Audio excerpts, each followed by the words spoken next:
નમસ્કાર દર્શક મિત્રો, ધ લોકસત્તા શોમાં આપનું સ્વાગત છે। રશિયાના રાષ્ટ્રપતિ વ્લાદિમીર પુતિન આવતા મહિને ભારતની મુલાકાત લેવાના છે, પરંતુ તેમની આ મુલાકાત પહેલા જ બંને દેશોના વેપાર સંબંધોમાં આવેલા મોટા ફેરફારો ચર્ચાનું કેન્દ્ર બન્યા છે। આ પ્રવાસ પહેલા ભારતના વિદેશ મંત્રી એસ જયશંકરે રશિયાનો પ્રવાસ કર્યો હતો।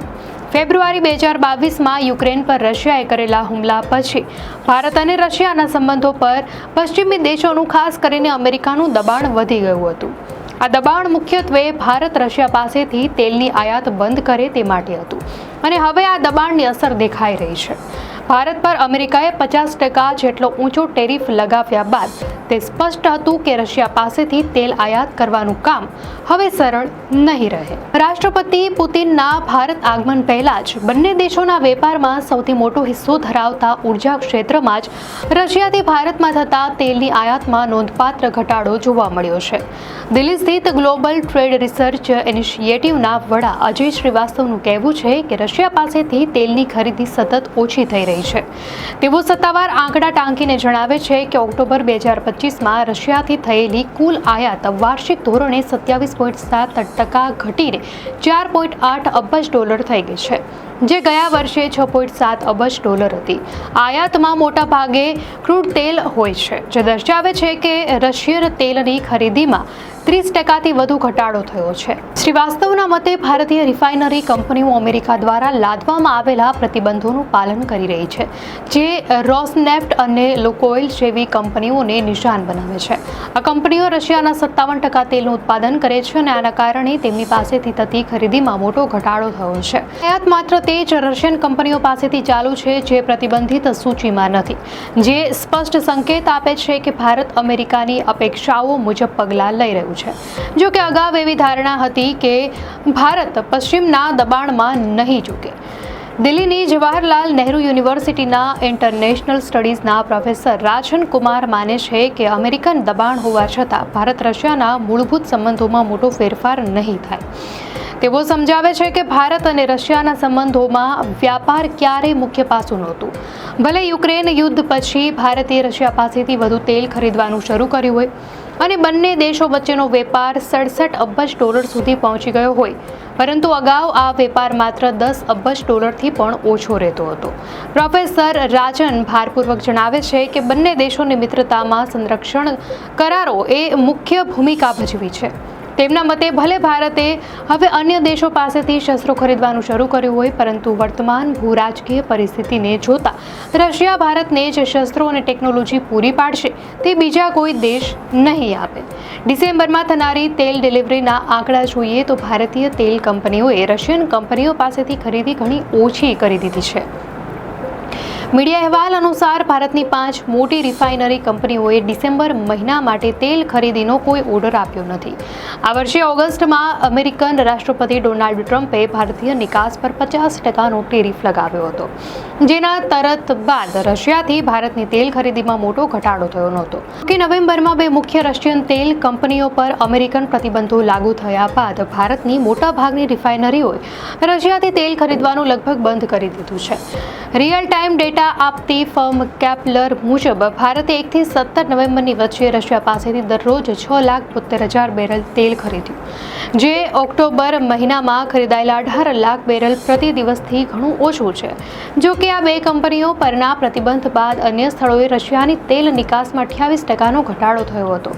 એવું માનવામાં આવે છે કે આ ઘટાડામાં ભારત અને અમેરિકા વચ્ચે ચાલી રહેલી ટ્રેડ ડીલની વાટાઘાટોએ મહત્વની ભૂમિકા ભજવી છે। અમેરિકન રાષ્ટ્રપતિ ડોનાલ્ડ ટ્રમ્પે પણ કહ્યું હતું કે ભારત અને અમેરિકા ડીલની ખૂબ નજીક છે। મીડિયા રિપોર્ટ અનુસાર ભારતે આ ટ્રેડ ડીલના ભાગરૂપે અમેરિકા પાસેથી પણ ક્રૂડ તેલ ખરીદવાનું વચન આપ્યું છે। તાજેતરમાં ભારતીય તેલ કંપનીઓએ અમેરિકન એલપીજી સપ્લાયરો સાથે પણ એલપીજી ખરીદવાનો કરાર કર્યો છે, જેના કારણે ભારતની એલપીજીની જરૂરિયાતનો 10% હિસ્સો હવે અમેરિકાથી ખરીદાશે।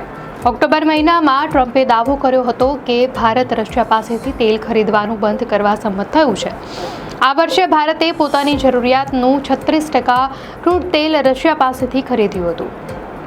અમેરિકા દ્વારા 2 રશિયન કંપનીઓ પર પ્રતિબંધ મુકાયા બાદ અજીત શ્રીવાસ્તવે કહ્યું હતું કે ભલે ટ્રમ્પે 2 કંપનીઓ પર પ્રતિબંધ લગાવ્યો હોય, પરંતુ આડકતરી રીતે આ પ્રતિબંધ તમામ રશિયન તેલ કંપનીઓ પર લાગુ પડે છે. શ્રીવાસ્તવે સમજાવ્યું હતું કે અમેરિકાએ ભારતના નિકાસ પર વધુ 25% ટેરિફ લગાવ્યો છે, જેમાં આરોપ છે કે ભારત રશિયન તેલનો ઉપયોગ કરીને યુદ્ધને પ્રોત્સાહન આપી રહ્યું છે. આ દંડ માત્ર પ્રતિબંધિત કંપનીઓ પાસેથી જ નહીં, પરંતુ કોઈ પણ રશિયન ક્રૂડ તેલની ખરીદી પર લાગુ થાય છે, ભલે તે કાયદેસર રીતે ખરીદવામાં આવ્યું હોય. અજય શ્રીવાસ્તવ ભારપૂર્વક કહે છે કે ભારત સામે સ્પષ્ટ વિકલ્પો છે: કાં તો સસ્તું રશિયન તેલ લઈને અમેરિકાની નારાજગી વહોરવી, અથવા તો મધ્ય પૂર્વ અને અમેરિકાથી મોંઘું તેલ ખરીદીને ઘરેલું સ્તરે કિંમતો વધારવાનું જોખમ ઉઠાવવું. પ્રોફેસર રાજન કુમાર ફરીથી સંરક્ષણ પાસા પર ભાર મૂકીને કહે છે કે હથિયારો અને આધુનિક સૈન્ય ટેકનોલોજીના મામલામાં ભારતની 60 થી 70% નિર્ભરતા હજુ પણ રશિયા પર જ છે. તેઓ ઉમેરે છે કે વિશ્વમાં અત્યારે રિયલ વોર અને ટ્રેડ વોર બંને ચાલી રહ્યા છે, અને બીજી તરફ અમેરિકન રાષ્ટ્રપતિ ડોનાલ્ડ ટ્રમ્પનું વલણ ઘણું અભિન્ન છે.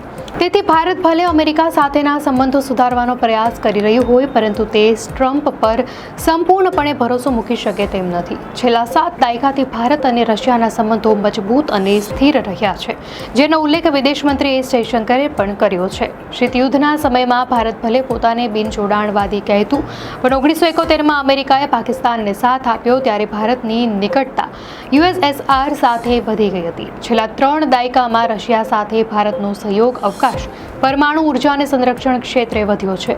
જોકે તાજેતરના દાયકાઓમાં અમેરિકા સાથેના સંબંધો પણ સુધર્યા હોવાથી સંરક્ષણ મામલામાં રશિયા પરની ભારતની નિર્ભરતા ઓછી થઈ હતી. 31 માર્ચે પૂરા થયેલા પાછલા નાણાકીય વર્ષમાં ભારત અને રશિયા વચ્ચેનો વેપાર વિક્રમી $68.7 અબજ સુધી પહોંચી ગયો હતો. જોકે આમાં ભારતની આયાત વધારે છે, જ્યારે નિકાસ માત્ર $4.9 અબજની છે. ભારતમાં રશિયાનું રોકાણ તેલ અને ગેસ ઉપરાંત ફાર્મા, બેન્કિંગ, રેલવે અને સ્ટીલ ક્ષેત્રે છે, અને ભારતનું રોકાણ પણ રશિયામાં તેલ, ગેસ અને ફાર્મા સેક્ટરમાં છે. રશિયા તરફથી ભારતને આંતરરાષ્ટ્રીય બજાર કરતાં સસ્તું તેલ મળી રહ્યું હતું, પરંતુ હવે કિંમતનો તફાવત સતત ઘટી રહ્યો છે. મીડિયા રિપોર્ટ અનુસાર 15 ઓક્ટોબર સુધીમાં ભારતને રશિયાથી તેલ બેન્ચમાર્ક ક્રૂડની તુલનામાં $2 થી $2.5 પ્રતિ બેરલ સસ્તું મળી રહ્યું હતું, જ્યારે 2023માં આ તફાવત $23 પ્રતિ બેરલથી વધુ હતો. દર્શક મિત્રો, આ માહિતી આપને કેવી લાગી? આપની પ્રતિક્રિયા અમને કોમેન્ટમાં ચોક્કસથી જણાવશો. અને જો આપને આ વિડીયો સારો લાગ્યો હોય તો વિડીયોને લાઇક કરો અને ચેનલને સબસ્ક્રાઇબ કરો.